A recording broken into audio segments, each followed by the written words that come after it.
Video করা হয়। মনে করেন কতটা ঠিক মনে করেন? মানে আপনি নিজেই বলেন যে ভারত একটা কৃষি নির্ভর দেশ। তো ভারতের কৃষকদের অবস্থাটা আপনাদের চোখে কোথায়? মানে আপনি কোন পজিশনে দেখতে চান পরবর্তী কৃষক সমাজকে? ভারতের কৃষক পর্যায়কে সঠিক পরিমাণেই সমস্ত কিছু দেওয়া হচ্ছে, কিন্তু ভারতের যে চাষি রয়েছে, চাষিরা যে পরিমাণটা চাষিদের যে পরিমাণ টাকা বা যে জিনিসটা পাওয়া দরকার সেটার অর্ধেক পরিমাণেই আড়তদারের হাতে চলে যাচ্ছে। তো তারা তাদের পর্যাপ্ত পরিমাণ টাকাটা পাচ্ছে না। তো সেই কারণে হয়তো অনেকেই দুর্দশা বা অনেকের আর্থিক দিক থেকে চিন্তিত। তো সেই কারণেই তারা এই সমস্ত পর্যাপ্ত টাকা পাচ্ছে না কেন?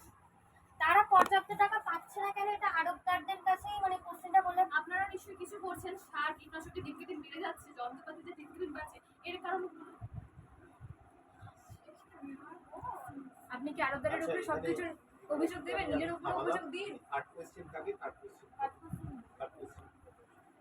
কৃষকদের সহায়তা এবং কৃষি সম্প্রদায়ের পরিষেবাগুলি উন্নত করতে সরকার কিভাবে প্রযুক্তি এবং ডিজিটাল প্ল্যাটফর্ম ব্যবহার করেছে?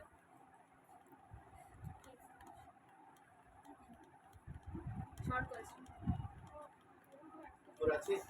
না।